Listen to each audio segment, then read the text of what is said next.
All right, welcome all. It's 5 o'clock in Big Canoe. Thank you, Tim, and welcome everyone to the September board session. I'll start off with just one bit of good news for everyone, almost everyone. Windstream informed us that their 1 gigabyte service start date is moved up from 2021 to October 1st. So all property owners that currently have Windstream ability will cut over on the same date. There will be no phase in. We're very aware that there are some streets, a limited number of streets that do not currently have Windstream service, and they will not have this capability now. But 1 gigabyte service is coming very shortly. With that, I'll turn it over to Scott for the administrative report. Thank you, Bob. Good afternoon. As they say in the South, happy fall, y'all. It doesn't really look it outside, but good weather is coming. Rumor has it, good weather is coming for the weekend. So I wanted to start with a COVID update. It had been a little while since we have done that. So currently we have 3 employees that are in self-quarantine. One of those folks has symptoms and has been tested and is awaiting test results. The other 2, it's really precautionary because they were outside of Big Canoe. They were exposed to somebody that potentially had COVID. So we're just taking the precautions to put them in self-isolation. Now, something that happened a few days ago that I think is a really interesting story to relate. I heard from a property owner who was nice enough to email me the other day with a story. And the story was that her husband and she had been at one of the amenities last week, and he suffered a medical emergency on premises and was transported to the hospital. And it was serious enough that they wanted to do surgery. So they did a COVID test, and this is a hospital. And so these are the accurate tests that are very fast. And he tested positive to COVID, had no symptoms whatsoever. They had been self-isolating quite a bit. They hadn't been out and about at the wineries and all those kinds of things. And she just wanted me to know and also to say, you know, thank you for when we mandate things like property owners wearing masks for the protection of other property owners and the protection of our employees. This is why we do it. We don't do it to be mean. We don't do it because, you know, we like to hear bad emails. We do it because this disease is nuts. I mean, there's people walking around every day. They have no symptoms. They feel perfectly healthy. And this person had interactions with some of our employees, and luckily they had been wearing masks and our employees have been wearing masks. So even though we do the tracing immediately after and things like that, people feel better, they feel safer when they go home and tell their wives and their kids. Everybody feels like, okay, we're probably okay because the property owner had a mask on and we had a mask on. So we're not doing it to be political. This is not an election statement. This is about trying to do everything we can to protect people. So just wanted to kind of pass that on. This is real. This does happen in Big Canoe. Moving on to a little lighter subject, the Spruce Up Big Canoe program is going extremely well. We're in full swing. So we have replaced roofs now on 3 buildings. So the chimneys, the lodge, and the post office are all complete as far as their roofs. Playtech tennis courts, thank you very much for the patience of the tennis folks. The conversion starts next week. We are also finalizing 3 quotes for the indoor tennis facility. If you have gone in there and not turned the lights on, that's good. I would recommend you don't turn the lights on because that facility is well overdue for a refurbishment. And so that is coming soon. We're going to try to get that done as quickly as possible this year before the bad weather gets permanent and you guys have to play indoors all the time. So that is coming soon as well. 3 quotes are due on that next week. We'll get that back in front of the Finance Committee as fast as we can. We have a October 5th meeting that we're setting up with the board. That is to go through an architectural review of the work that's been done on the chimneys and also the clubhouse patio. So we have a couple of really awesome options, I think, for the chimneys that'll turn it into a great event venue for weddings and banquets, and more importantly, for property owner meetings during the week and breakout sessions and things like that. So more to come on that very soon. We have 3 bridges, 2 that are the wooden type. 2 of them are done at Blackwell Creek and Wildcat. Choctaw started this week. That's probably going a little slower today, but our wooden bridges will be in good shape here shortly. We are also working with Golf and Landscaping on the new entrance to their facility off of Steve Tate. Those who remember way back when we used to have meetings together, Lou presented the master plan last year in November with the rest of the board, and that entrance off of Steve Tate was identified as a safety concern because trucks can't get in off of Steve Tate and they're sticking out in the road, and you got a big curve there and people go too fast. So we're working on changing that. That is a master plan implementation that's going on as we speak. Painting is complete on the lodge, the postal facility, what we're now calling the beach club. All of that is done. Fitness has started. Village core is next. Main gate, starter shack for Creek will be done. And finally, the clubhouse and cart barn are coming. So again, a lot happening in the painting and refreshing department. And because it's October, landscaping will be starting next week as well. On the public works side, we will be doing restriping of all of the road gate to gate, and also new reflectors. So when we put down the rejuvenation material, it really washes out the lines. They get really hard to see. So we're finally getting back to striping and reflectors on the roads. The other thing I asked Jason to do, as we're in the budget cycle now for 2021, I wanted a much more up-to-date report on from Don Watson and his company on where we are with roads. Now that Amicalola has been finishing a lot of their work, now that finally I think the water company is getting things under control, especially in the higher elevations. We've changed the schedule. Normally we do that inspection in January. We're going to do it the week of October 12th. And that way that can feed into our budget process for 2021. So we'll have a much better, plan hitting the ground running in January of what we need to start paving next year. So we're changing the timing on that. And as many of you know, and maybe heard a little bit last week, the sluice gate on the dam that was inspected. We're waiting for the report, which is due at the end of next week. And everybody asked me, Scott, you must know something. Tell me something.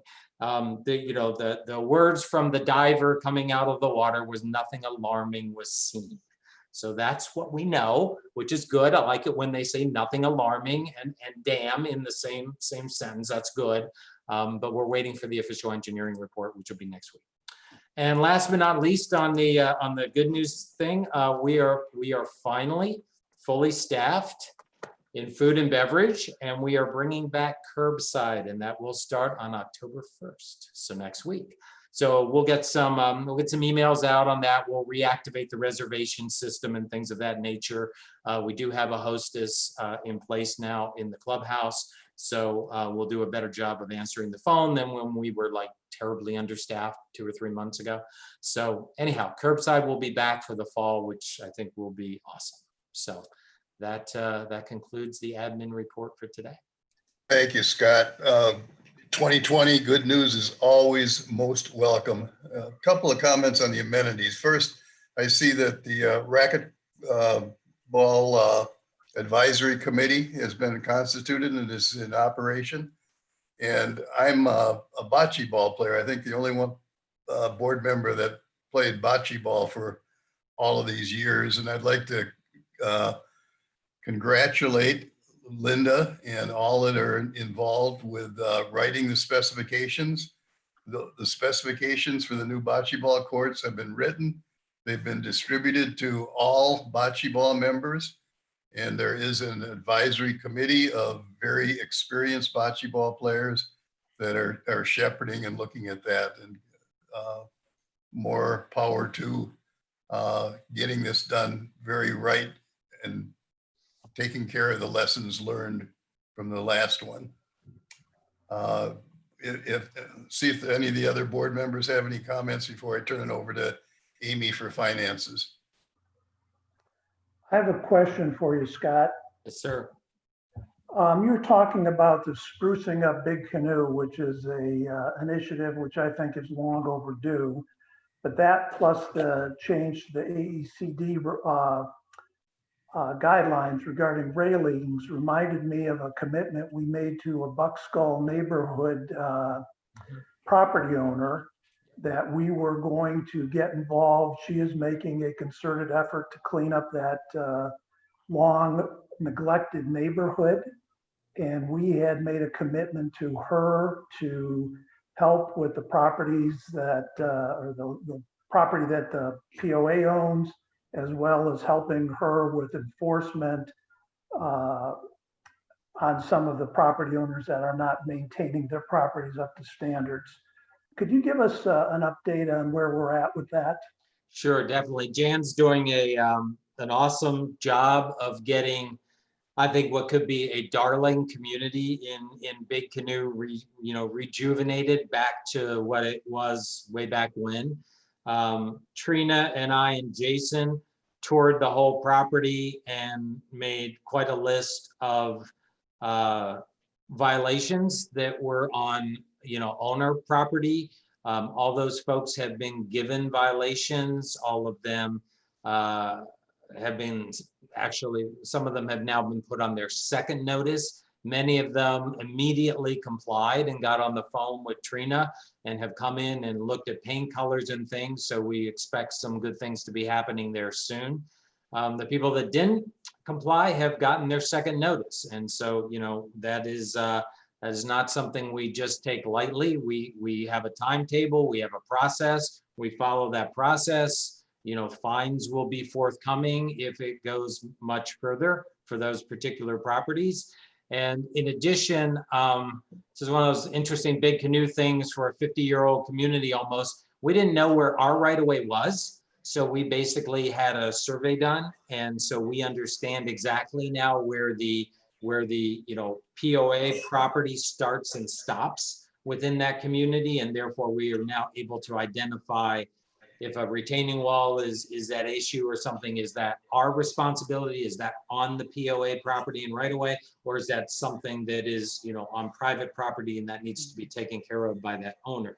So Jason has a full list of things that are on our side, and we're getting after those this fall as well. So we're doing everything that we can do on our side, and then following all of our processes. I think Trina has kind of adopted this community, quite honestly, as a special needs project that she is focusing on to make sure that we stay on top of all the violations in there. Scott, Very good. I think based on what Phil has told us about the availability of properties, I agree with your assessment that this can be a real gem. Yeah, cool. And an asset to the community, which Yep. I don't think, at least last time I toured it, I wouldn't use that word to describe it. So some of the houses in there, boy, I tell you, there are some owners that have done fantastic things, and you just look at it and you're like, if 90% of the houses in there could look like these, that place would be a really hot market. It really This would. needs a little TLC. It does. Yeah. Scott, Yes, sir. I got a note from a resident concerning now I noticed there's a mileage measurer there right at Wildcat at the crosswalk, where people tend to speed. And his suggestion, which I think is very good, I don't know if we've considered putting in speed bumps, not only maybe there, but also at some of the crossings that are really used a lot. Yeah, my understanding long before I got here, speed bumps, I think, have been, Chief Ricky tells me that they get considered every couple, 3 years. They're very hard on the fire equipment apparatus.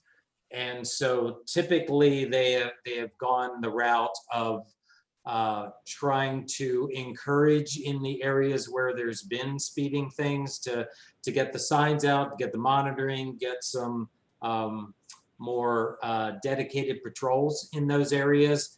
and it tends to then quiet down in those areas again. Part of our capital budget for next year is actually a mobile trailer that not only can video and monitor speeds, but also actually like read license plates, issue citations, things like that, that would give Ricky a little more coverage. So we're kind of taking that route, Bob, first before we start putting in permanent bumps. Very good. Yeah. Okay, are there any other questions or comments of Scott before I turn it over to Amy? Amy, it's all yours with the finances. I think the agenda got flipped. Scott, are you going to take this or is Yes, this? ma'am. Okay. I'll go first, and then my cohort here will finish for me. So that's the view on a sunny day. There we go. So we had another extremely good month. So August, this is August amenity net income. So we're comparing this to the June forecast, if you recall, and that was the forecast that we've been using all year long at this point since June, because everything else had been based on a non-COVID world, which is kind of hard to imagine at this point, but it was. So basically, Clubhouse did extremely well in August with a positive variance of about $38,000 versus forecast. Year to date is running at $94,000 to the good. Golf, including golf maintenance, once again, golf continued its stellar performance that it's had all year long. Golf continues to be a pretty safe sport to play, and we continued to fill up that tee sheet. We'll do close to 30,000 rounds this year on 18 holes, which is pretty amazing. So 27,650 to the good on that, 130,000 year to date good. Wellness Center really took a big hurt in both July and August. That was after we took the hard step, and it was really a hard step of deciding to do the mask ordinance while people are exercising. We lost a whole bunch of memberships in those 2 months. And when we did the original reforecast in June, that had not been part of the plan. So we expected wellness to perform, below plan in August, and it did. 17,000 there and 33 year to date. Racquet Club basically on plan, doing just great. Swim did better than expected. Weather was really good in August. Hard to believe now, but it was hot. So 8,000 to the good, mostly on day use type passes. Marina, again, my rock stars on the water. They continue to do extremely well, along with golf. That's a very safe amenity this year. And amenity management, we finally replaced the non-working TVs on the veranda. So as if you go to the veranda now and you want to see a football game while you're having a nice meal at lunchtime, you'll be able to do that because we have working TVs. First time in a little while that's true. So if you add all that up, it's a positive variance for August of 83 to 90 against plan in a positive manner. Go ahead, next slide. Food and beverage key metrics. This is always one of my favorite slides to do nowadays. So again, I compare everything back to Gautam's plan that he delivered to the whole community back in February. August actuals, our cost of sales were 34%. That's excellent against our benchmarks. Payroll cost a little bit higher than planned, but that's honestly because Mandy White was doing such a good job for us on our weddings and banquet sales that we decided that she needed to wear a Big Canoe name tag permanently. So she is no longer a contractor with us. So her salary and commissions moved up from operating costs into payroll costs. So basically you see a 60% versus 55 there. Operating costs therefore slightly under at 15.84. Cost per sales dollar. You remember way back when I started, it was about $1.36 for every dollar we made. We lost $1.36. For every dollar we made, we lost $1.02. So therefore, second month in a row, thank you, food and beverage team. We almost broke even on food and beverage in August at a loss of $35.11. So excellent job by that team. If you look at year-to-date actuals, just to give people an idea, You'll see for the year, cost of sales is good. Payroll costs are just nuts, because if you remember, we were shut down for all of June, or I'm sorry, all of January. We had also obviously basically closed because of COVID in March and April, and we did the correct thing and paid all of our employees as well for a full month for our full-time employees and partial month for our part-time employees way back in April. So our payroll costs for the year are going to look pretty wacky. But cost per sales dollar is still $1.49, and net income year to date is $388, $258. So again, nice trend compared to where we were a year ago. So that's food and beverage. Next slide, please. August financial. So this is the total for August. General operating revenue is 19,000 to the good, 42 for the year. Operating expenses were on plan for August, 69,000 to the good year to date. Amenity income, net income we talked about was a positive 83,290 versus plan, 337,550 year to date. Depreciation, we talked about this a few months ago, we'll always see a variance of about 25,000 to the good on depreciation every single month. So net income from operations is 129,160 positive for August and 514 for the year. Next slide. And just to show you that the trend is not, this is not a 2-month anomaly. Through September 20th of 2020, we're looking extremely strong. Clubhouse is tracking pretty well, not too far off of forecasts. And remember, this is revenue, not earnings. So we're tracking just a smidge behind there on revenue. Golf is over plan again. Wellness and racket are right on. And this is kind of what we expected to see with wellness. Quite frankly, the people who really just couldn't wear a mask for lots of reasons, we've lost a lot of those folks. And, we can't wait to get you back as soon as we possibly can. But we won't continue at the same loss rate that we were before. So we're kind of more back on plan now with wellness. And then swim did really well for September. I think we expected it to be a lot lower. Again, the weather was good at the beginning of September. Marina continues to crush their numbers. So therefore, total amenities for September through the 20th are 9% above plan. Next slide, please. This, from a business owner point of view, this is my favorite slide, and this is what all the folks on the finance committee that dream about cash, that are sort of former business owners and stuff. This is the slide they always like as well. Let me take down the left side. So on operating and capital replacement, our original forecast for net income before depreciation was we were going to generate it, and we rounded these slightly just to make it easier to say, but roughly $3.65 million is what we were planning on when we did the June reforecast. Year to date, since then, we're 440 positive, including the August numbers. If you take away the fact that we know we have principal payments on debt of $1,075,000, we're going to spend this year about 1.8 on capital. We will have free cash flow generated of a positive $1.215 million that we will use next year. So when we say we don't do roads this year because the water company was ripping up Ridgeview or something, we know we're going to have to do those roads next year. So that adds to the roads we were already going to do. We're not going to defer more stuff. So the money for that is coming from that free cash flow. So you'll see that in a minute when Amy goes through our account balances of where that money is actually going. But that's a really good thing, because that free cash flow will be necessary to fund all the capital expenditures that we will need in 2021. And we're figuring that in as we work through the budget. You go to the right side on the master plan. Remember, this is a brand new account. We did not have a master plan account going into 2020. So now we do. It's great. You can track it separately. It's a separate part of my assessments every month as a property owner. So we're tracking that separately. So board designated capital assessment, that's the $25 a month that I pay, that you pay out of our assessments. That will generate about $952,000 of cash this year.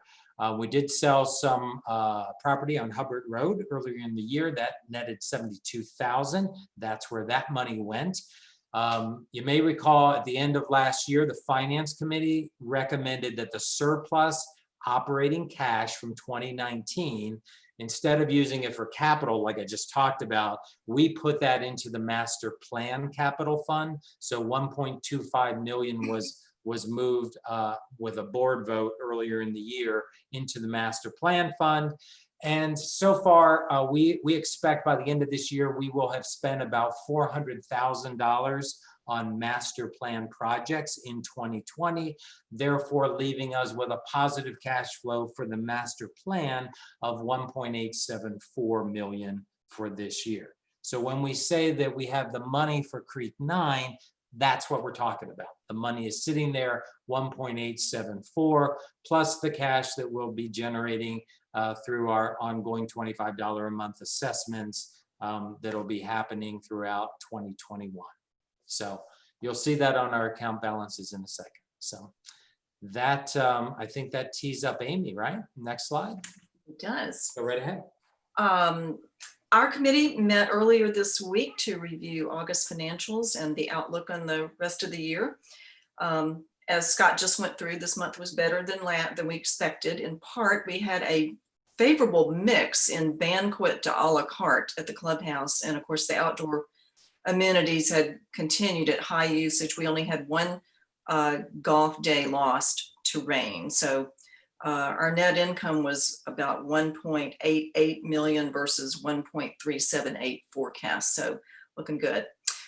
This positive result is reflected in the balance sheet as well as the income statement. So overall cash, if anybody has a pointer, whoever's sharing that screen, overall cash increased last month and now totals 8.7 mil right there, okay? Operating cash, which now funds only monthly operations, which includes maintenance and the debt service, stands at a little over 2.9 million. That's down from July of 31, and I'll go into that reason now. As we mentioned last month, in June of this year, the board approved the Finance Committee's recommendation to separate operating funds from routine capital funds going forward. The catch-up entry to accomplish this was booked in August in an amount equal to 8 months of annual depreciation minus routine capital that had already been spent year to date. And this is now shown on the balance sheet as board designated capital replacement fund in the amount of 739,000. That is the, if you can recall this, the slide before this, the 1.215 free cash flow, that's essentially what this line item will be up to for a balance at the end of the year, assuming our capital expenditures go as they are planned to go. So one of the reasons we did this was if at the end of the year, budgeted replacement projects had not been started or were incomplete, the funds would not roll back into operating funds, but would already exist in a capital reserve account to ensure that project would be funded in future years if it was considered still necessary. The board designated cash master plan is at 1.888, slightly higher than last month, and that reflects master plan expenditures paid this month and a true up of projects that had been previously paid out of operating cash. So a reconciliation of this is in the summary of operations. This is the count that's going to be used for projects identified in last year's master plan initiative and others that come along in the future, including the Creek course rejuvenation. The restricted capital reserve, which can be used for projects listed in the capital reserve study under certain conditions or emergencies, continues to grow slowly and slightly more than 2.8 million. If this were tapped, it would need to be replenished within 3 years. We hope to get the latest capital reserve study report conducted last month. We hope to be getting that sometime soon. So in summary, there are now 4 separate funds to handle different type of expenditures of the POA. There's day-to-day operating, there's master plan projects, the replacement capital projects, and the restricted reserve. In addition to these funds, we have access to a $3 million line of credit and significant insurance policies in place, should we need that. Last on this slide, our debt to equity ratio is a very strong 0.22 and continues to inch downward. And the operating cash ratio naturally decreased with the transfer of operating cash to the capital replacement fund. So that number is now lower. We have no formal recommendations this month, but expect to see requests for approval on the bocce project, indoor tennis roof, and new fire apparatus fairly soon. And next month, we begin deliberating the operating and capital budgets, culminating in a recommendation to the board at our regular meeting on October 20th. That concludes my report.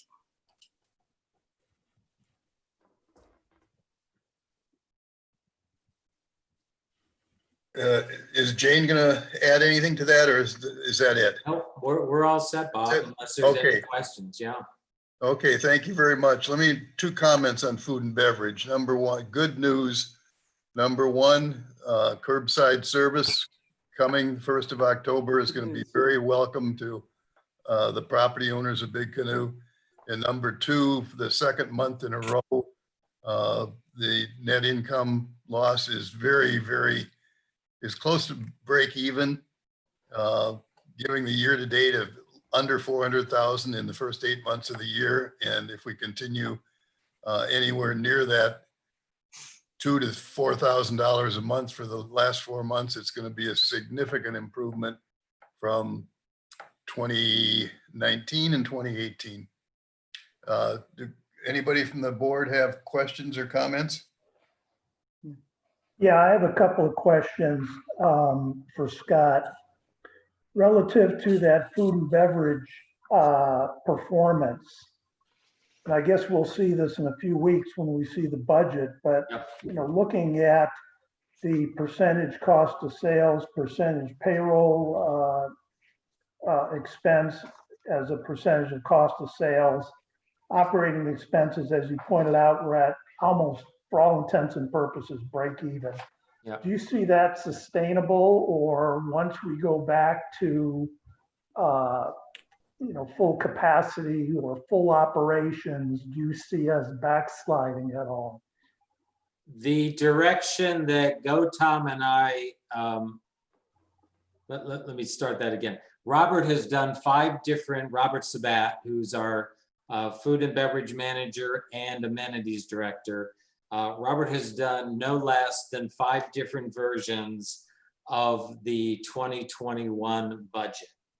And the challenge that we gave him is many, many times over the last 2 years that I've lived here, people have compared us to home restaurant. And they're like, we love home, it's terrific. Food's hot, food's consistent, service is great. Why can't we be like home? And the direction we've given to Robert is, if this were your business, and these are the goals, and these are the percentages that a good restaurant runs, put together a plan for us that we can take to finance and take to the board that says, how do you not backslide? And so there are definitely some recommendations, Regis, we're going to be making as part of the 2021 budget that will have some differences compared to the way we were running in the past and the services that we offered in the past. And the goal, therefore, is not to allow us to go from the good performance that we've demonstrated that we can do this year to all of a sudden sliding back to 2019. But there's some definite decisions in our program that we're gonna, ask the board to approve to help us get there. So a little bit of a teaser on the budget, but that is a really key question, and we'll answer that when we go through the budget with you. Okay, I do notice that we don't, or I'm aware that we don't have an executive chef, and I'm sure that is reflecting is reflected in a lower percentage of payroll cost of sales. Yeah. But then again, we should have higher revenues too, as long as we don't lose 14 cents on every dollar of We have been dissecting the food and beverage plan at a level that would, that makes both you and I comfortable, as I'll show you when we get into the budget. Okay, well, we expect no less. The final question is, I noticed you're projecting a $440,000 favorable variance to income before depreciation.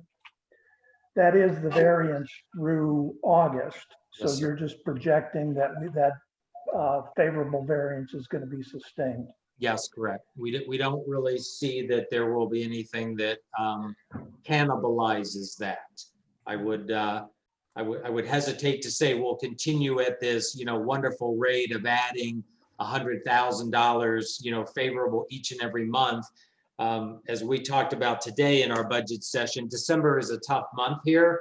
And I'll be asking the property owners to come quite a bit to the clubhouse, because typically after Thanksgiving, we get real quiet.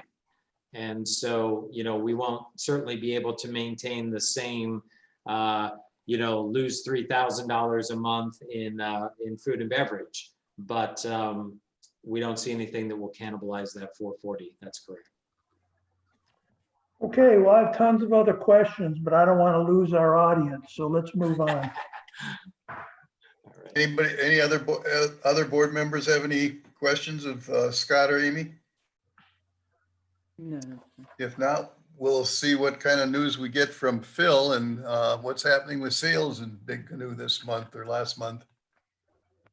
Thanks, Bob. Well, we need houses to sell. I reported to you last month that at that time we had 53 homes for sale. As of this morning, there are only 31 listings in Big Canoe for sale. No condos. All the condos are sold. The lowest price available is $229,000 for a Butt Skull Hollow, and the highest price available in the market is $1,499,000. Down from 53 in August, 78 in July, 104 back in June, and 123 in May. So the numbers continue to decline.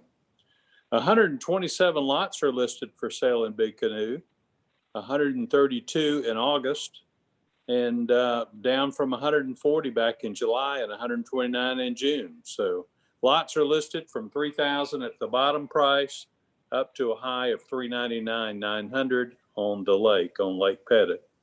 29 lots closed in the last 12 months. So that's the number for lots sold in the last year. 21 homes are currently showing under contract.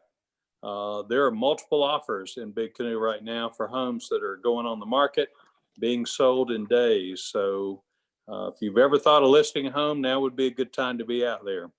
195 homes have closed in the last 6 months and 309 in the last 1 year. Around 20 new homes continue to be under construction at a given time. Almost all of those are pre-sold. They're custom built homes. We're trying to talk to our builders about give us a few spec homes with a hot market, we can get those sold. Average new construction cost now in the Big Canoe market is about $150 a square foot, plus the cost of the lot at around $100,000 to $125,000.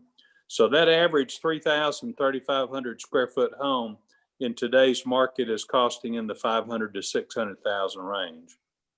We're definitely in a seller's market with very low inventory, high activity as people relocate to the safety and serenity of the North Georgia mountains. Prices are up about 10% in Big Canoe in the last few months and around 20% nationally. So it continues to be a very good market. We just are running very low on homes. And a lot of people are coming to visit and kind of going away a little frustrated that they have very little inventory to see. And we're sending out them notices daily as new inventory arrives. And that completes my report, Bob. It is definitely a seller's market in this time. Thank you, Phil. What a difference 10 or 12 years makes. I remember sitting in this seat back then and saying, oh, we're going to too many houses in the market. How come we have 13%? Whoa, now we get 31. Amazing. Anybody have have questions or comments on Phil's report? Yeah, I just wanted to ask Phil, do you feel relatively confident that the people that are acquiring these properties, I mean, these are families moving in here like you suggested and possibly not being acquired like for rental basis? Well, we just sold a Buck Skull Hollow home that needed a good bit of work. It sold for a reasonable price by an investor who owns multiple homes. He'll put it in the rental program with Kevin White's group. And, but he's got plans to do $30,000, $40,000 worth of renovations. So that'll help improve our Buck Skull community. But most of the buyers are still individuals. I had one family recently coming in from the metro Atlanta area with 3 9-year-old triplet daughters. And how exciting that would be to have a young couple with 3 triplets living here. And they're in the $500,000, $600,000, $700,000 range house. And they're excited and looking for new inventory. Okay, thanks. Any other questions? Okay, we'll move on to the next agenda item, which is a revision of the architectural control standards. Bob, I'm sorry, I was on mute. I couldn't speak up there. Phil, question for you. Do you know if the other communities, for example, Bent Tree or Cove Road, or what's the one on Blackwell Villages, are they experiencing the same kind of hot market that we are? Yeah, Regis, they are. My friend Doug Hosmer at Harry Norman tells me he runs the villages over there with the builder group. They've got 60 homes under construction. It's pretty busy, and homes in there in the 400 range. Cove Road, it continues along. That's little 5-acre tracts mostly. Bent Tree doesn't have a lot of inventory either. It's pretty much people frustrated with living in the city and the safety and security and the COVID-19 situation. They want to be in a secure environment, and they don't want to be in such a crowded space. So it makes us very attractive. And I've got some folks looking in the area from the Florida market that are just tired of all the storms, the weather running them this way.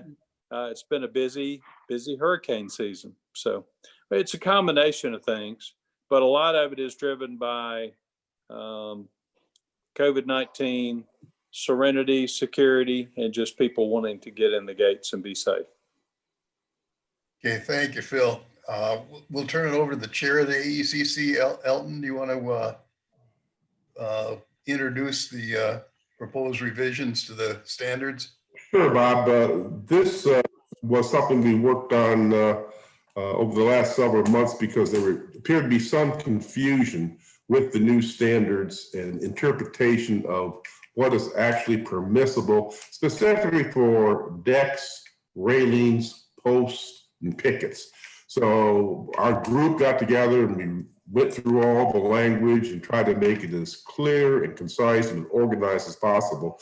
This is not really a change to the standards that were approved by the POA several months ago. This is just a further attempt by the AECC to clarify for the property owners what they can and can't do, especially with respect to their renovations, what is visible from the lake, what is visible from the golf course, what is visible from the public right-of-way, and to give them the property owners, as much latitude as possible to make their improvements.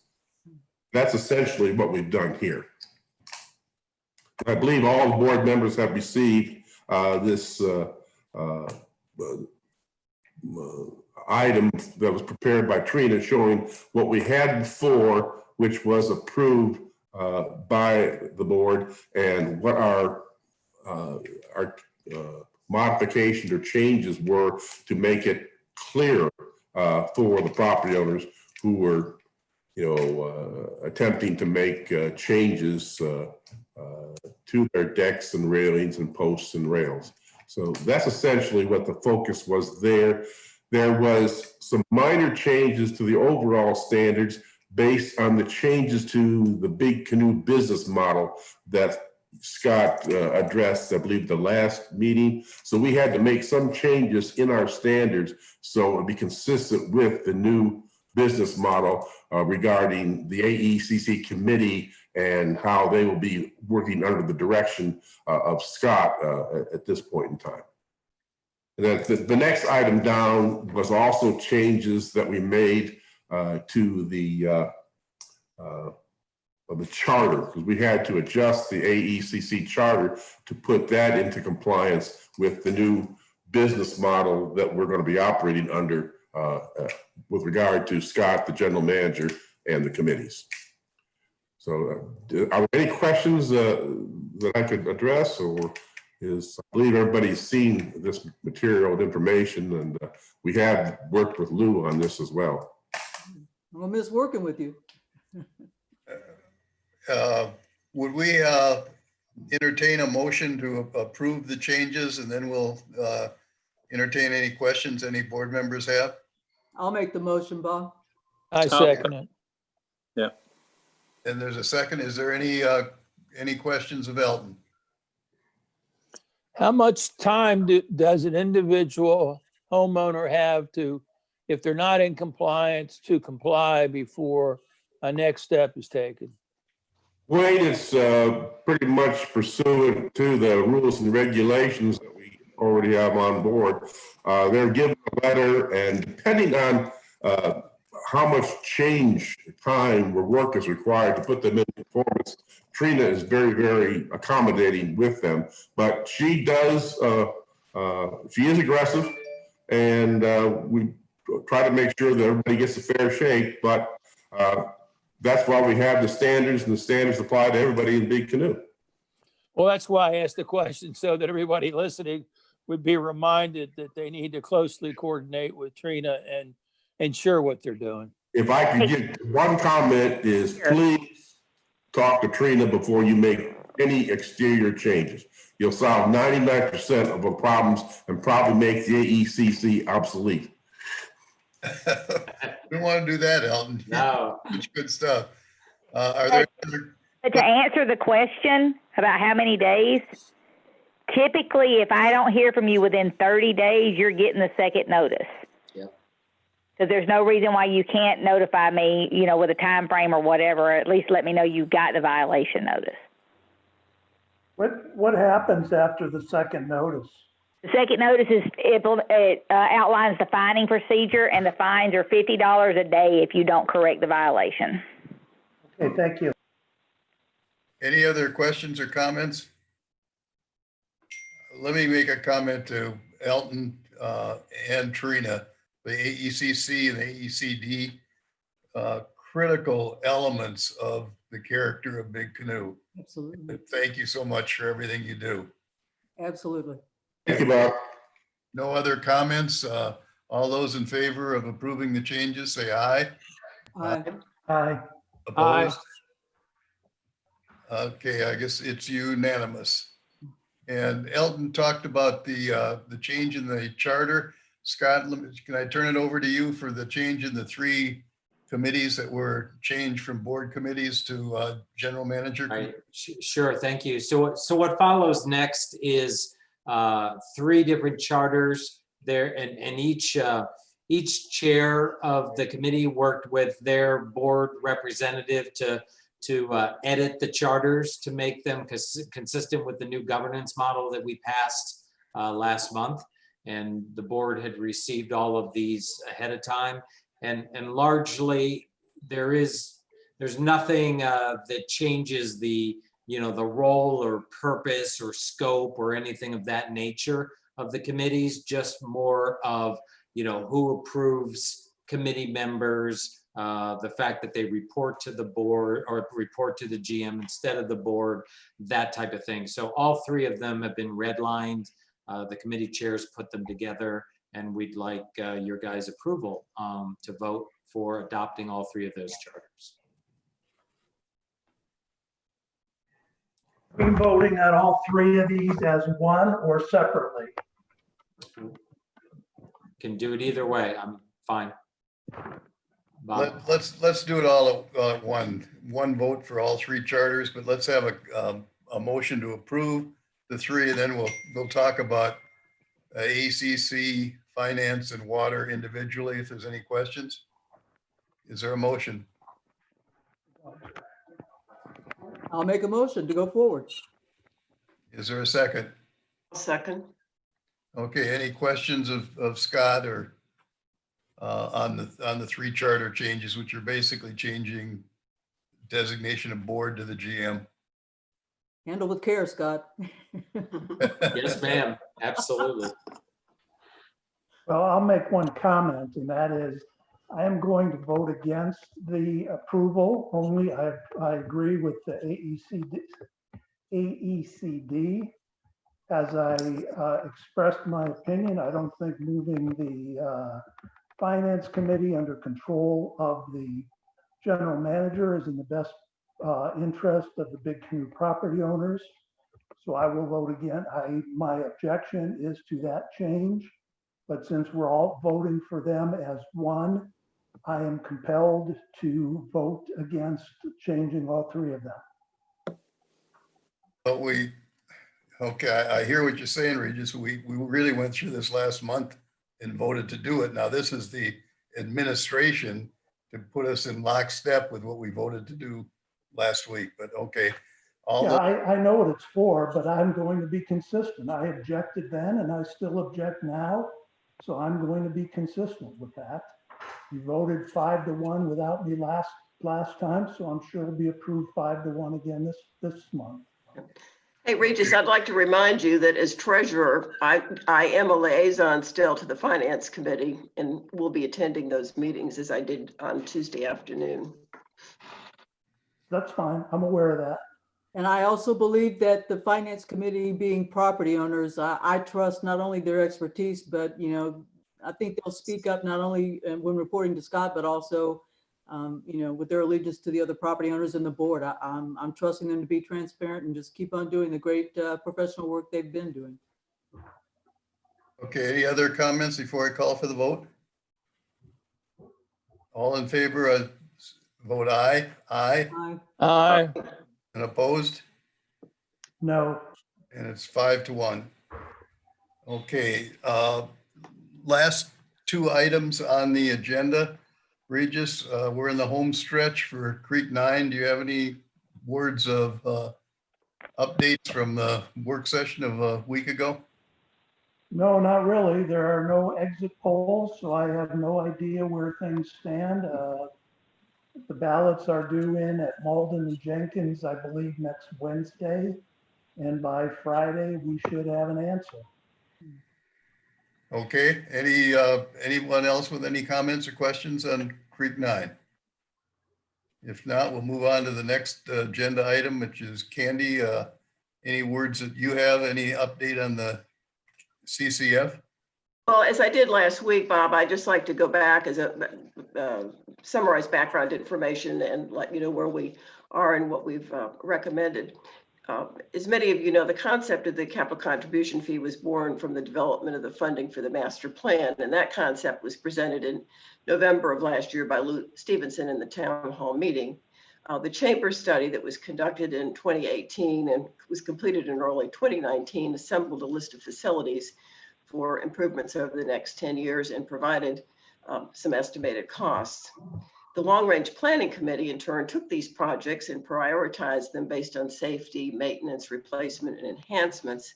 And on our website under POA, reports and studies, further defined under Long Range Master Plan 2020, there is a roadmap for the facilities and amenities. And this was just updated in April of this year.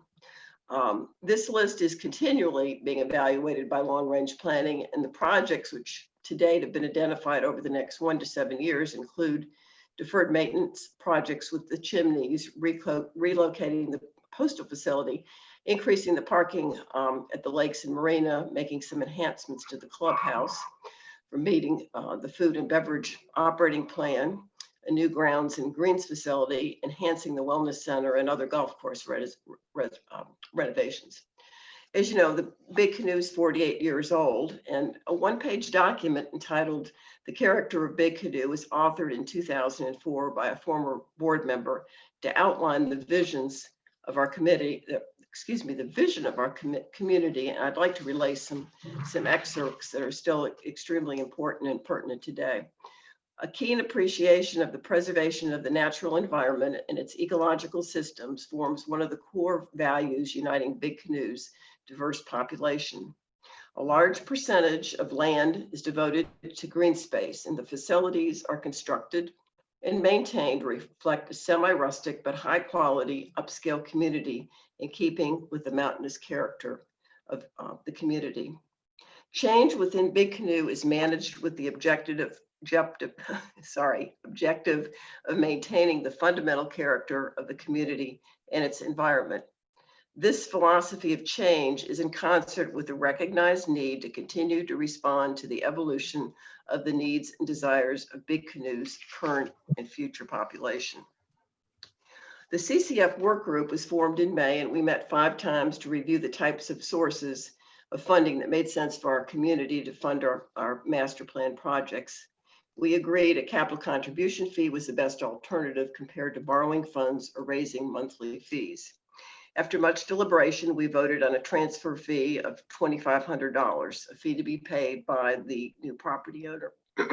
Several members believed a fee of $5,000 was appropriate, others less than $25,000, and ultimately 6 of the 7 of us agreed on the $2,500 amount. Our review included one of our members polling the real estate brokerage community.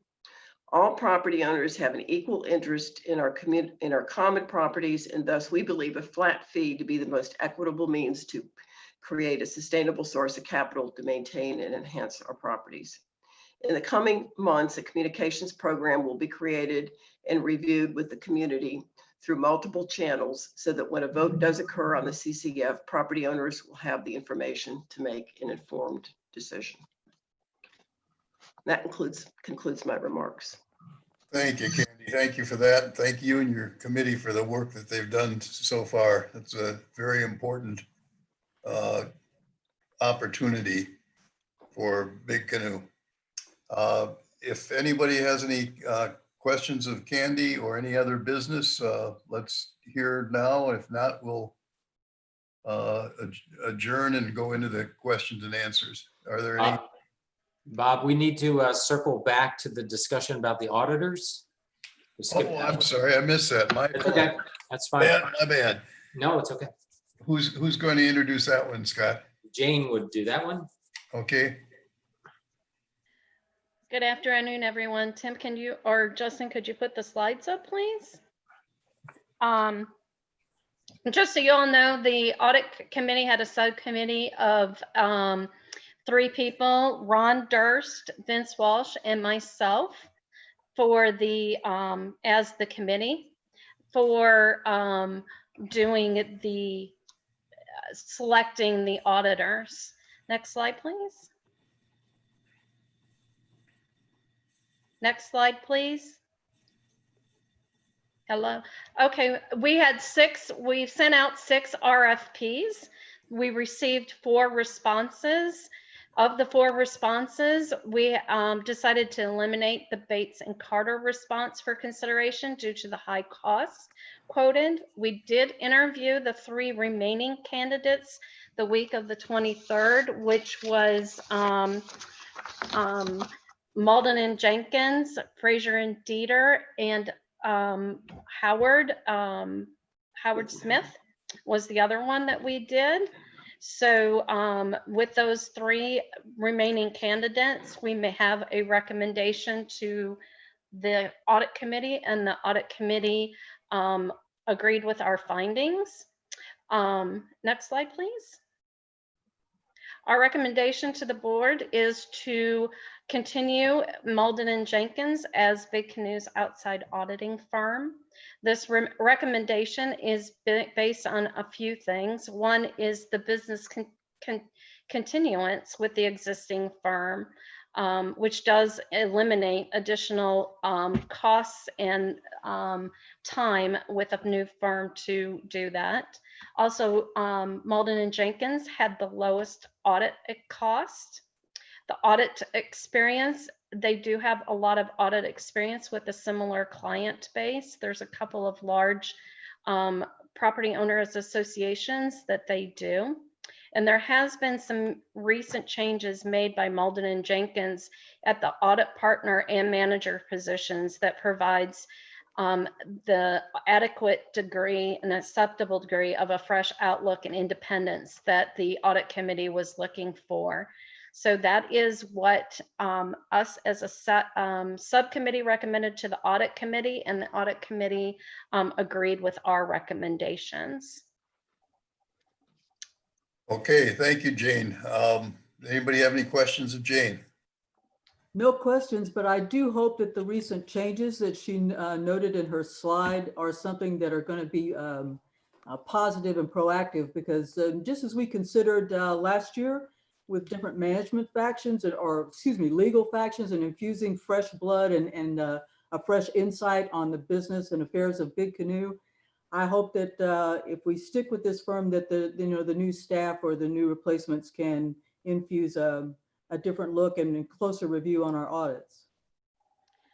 Bob, Sure. I'll add too, with 38 years of banking experience, I had many years working with Malden and Jenkins doing the audits for our banking groups, and they're a very solid company with a great reputation and very fair in their pricing.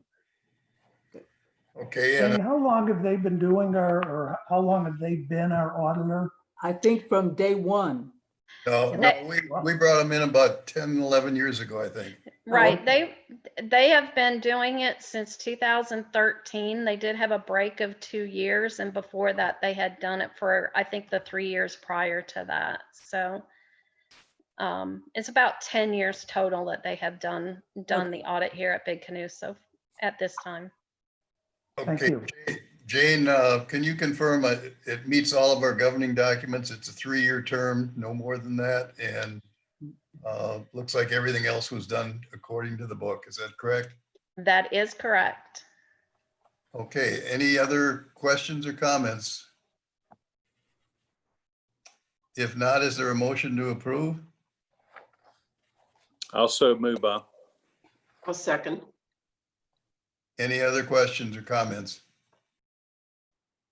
All in favor, say aye. Aye. Opposed? That sounds unanimous.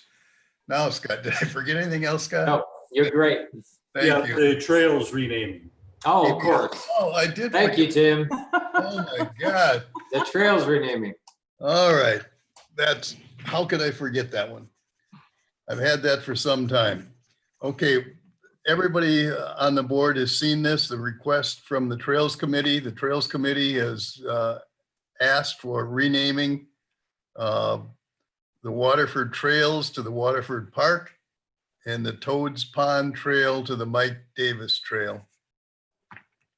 And they gave their reasons, and we've had a chance to look through those. Does anybody have any comments or any questions on that? Okay, is there a motion to approve the renaming of the two trails I just mentioned? So moved. Is there a second? Second. Any other comments, questions? Not, I'll call for a vote. All in favor, say aye. Aye. Aye. Aye. Aye. Opposed? That's unanimous. Now, what else did I forget? There's gotta be something else. Tim, are we okay? What a wonderful meeting. Thank you, Bob. We're ready for questions. Yeah, I was spot on. I was as sharp as a razor blade here. Is there a motion to adjourn, and then we'll reconvene to answer questions? I So make moved. the motion to adjourn. Thank you, Wayne. Is there a second? I'll second. All in favor, say aye. Aye. Aye. Opposed, nay. Unanimous. Thank you. Tim, whenever you're ready, let us know.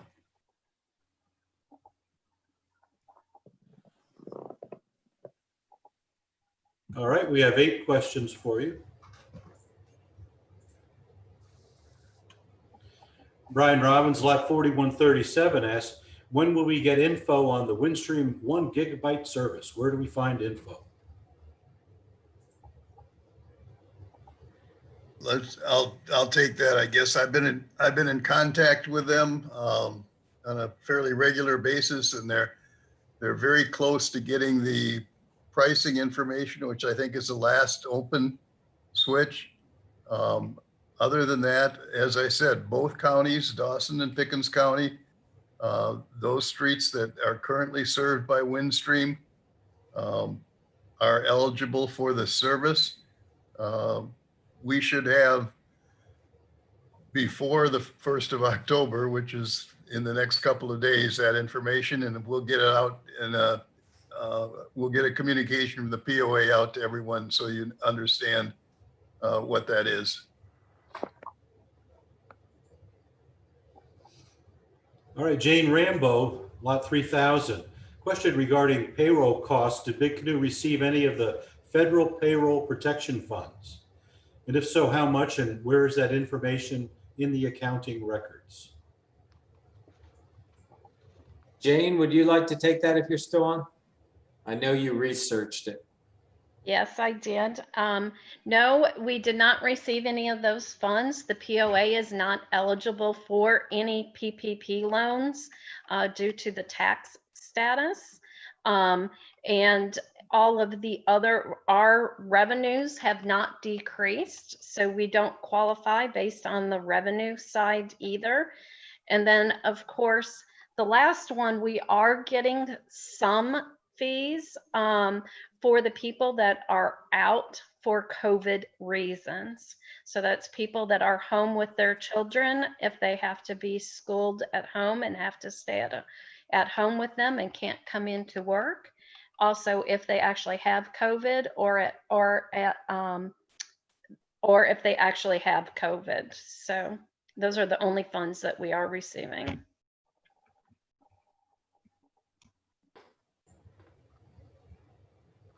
Stacy Johnson, lot 5589 asks, are there any outdoor areas in Big Canoe that can be open for resident gatherings now or in the fall? Pool area, beach area, and perhaps create covered areas. Wildcat Pavilion is very popular. So I'll take it. So my comment would be nothing's closed. We didn't shut anything off.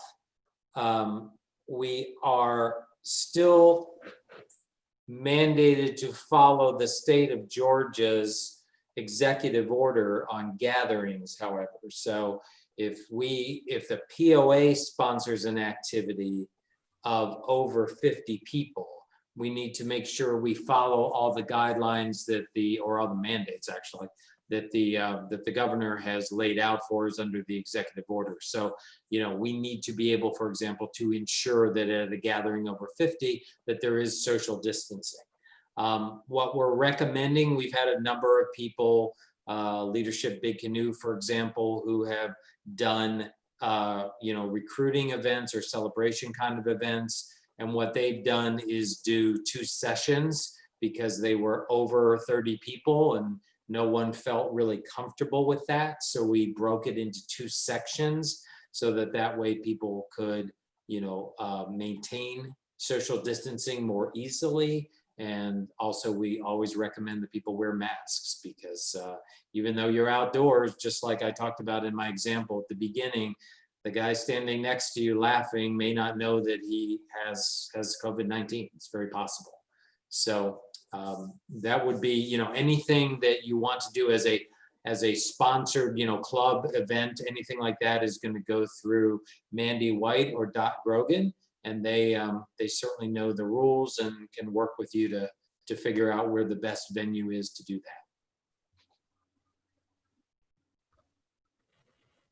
All right, William Shaw from lot 404 asks, will a business plan finally be introduced with the new budget? This is the plan promised by the Bobby Jones Links December 2019 meeting. So having spent some time talking with Bill, who was in the Leadership Big Canoe class a year ago, I assume he's talking about a strategic plan, Regis. Bill was looking for a plan that had dedicated goals, strategies, tactics, KPIs in place. And I know you're pretty committed to doing that. And that was one of the board goals, I think, that we set for next year, Lou, right? Yes. Yeah. So I think the short answer is yes. The board's going to take that on as a goal for 2021. And operations would obviously be very much a part of that, because we will cascade the KPIs down into specific performance goals for the senior staff, for myself, and then down through the organization from there. So it will all tie together. All right, Brian Robbins from lot 4137 asks, when Phil says there are 31 homes for sale, is that just homes that Big Canoe Realty has for sale? Or does that include all houses listed by other companies? Bob, I'll take that one. That includes all listings in Big Canoe by all real estate companies. That's from First Multi-List, and that's the multi-list service for the state of Georgia that all real estate companies list with. There are 31 homes from all real estate companies. That could be any company in Atlanta as well as any company up in this area. But 31 actual homes are listed for sale that are not yet under contract.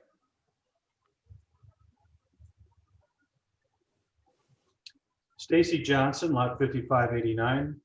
I've heard from many people they have not received their Creek 9 ballot. Could an email blast be sent informing residents how to obtain ballots and fax them in so received in time? Tim, why don't you take that? All right, well, we sent out the ballots according to the procedures and the policies in our governing documents to all eligible property owners. And I handle every request that comes in to investigate a ballot that wasn't received, and we resolve those one at a time. Most of the complaints are from property owners who were overdue on August 31st. And according to our documents, a list is drawn up on August 31st of eligible voters, and that includes everyone who's current on their bill at that time. If you're not current, you didn't receive a ballot. Now, some people had extraordinary or unusual situations with financial institutions not paying on time or transferring the funds on time, and those are dealt with by the accounting department. And each one is looked at and judged, and many people who have close calls and so forth are made eligible, even though they weren't on that original list. And we'll contact our accounting firm, Malden and Jenkins, and say they're eligible, their ballot counts. And I've been sending out ballots by mail and email to all those people. We stopped sending them by mail yesterday, and I'm emailing all the replacement ballots, and we're covering it very well. We don't want to send out a general e-blast because the people who are not eligible, we don't want to ask them to request a ballot. Can I just add something to that, Tim? When we did the original e-blast, when the ballots went out, the instructions to do exactly what you just said, how to contact you, what to do, went out in that e-blast. It went out in that e-blast and many others. Maybe several others. In Yeah. smoke signals and inside the gates. It was on bigcanoepoa.org and insidethegates.org. It's in our governing documents.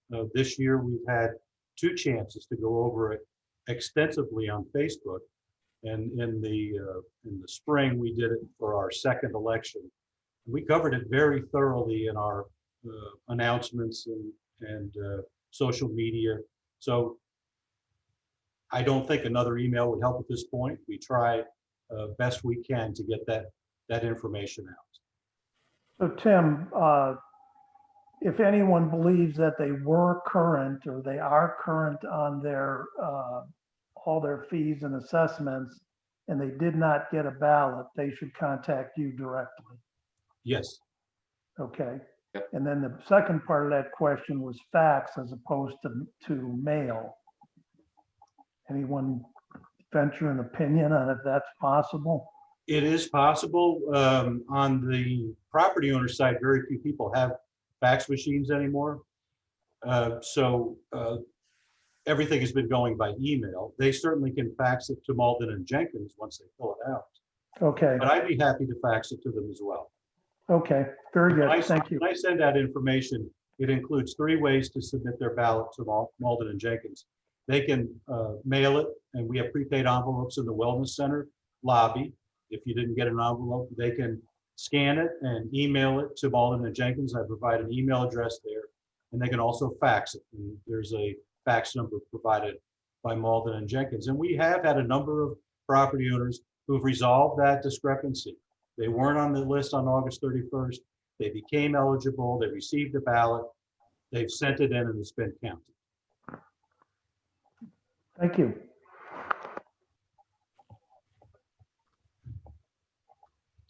Velda Hooper, 9025. Since we already have a POA charge at closing for setup, why is a new charge needed for CCF? Why not just adjust that fee to reflect the amenities needs? I can take that one. Last year, when we began going down this road in earnest, we checked with our attorney at the time and said, we were told that we were at the $425, we were bumping up on the ceiling that would be allowed under Georgia property law. And anything much more than that would not be considered reasonable as a fee we could just unilaterally up. So it had to go to be a change in the covenants.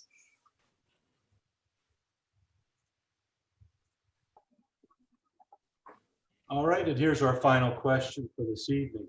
Jane Rambo, lot 3000. After hearing the amazing report on record property sales, and one main reason is because of our security, will the north gate be open 24/7?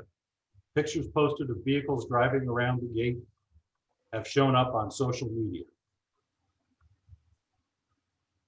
There are no plans this year to go to 24/7 on the north gate. Now, the north gate is always monitored by the main gate, and we can get license numbers and things of that nature as well.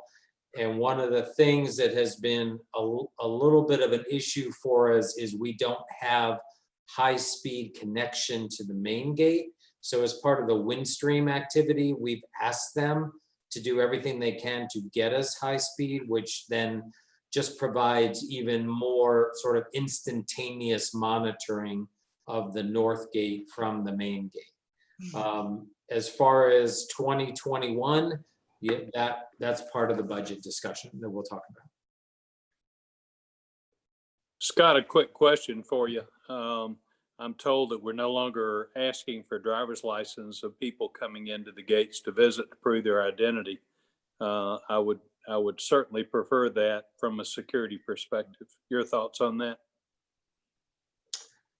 I think that was originally done as a COVID measure before I got here, I believe. I believe you're correct. I'll certainly check into it with Chief Ricky and get his thoughts on that.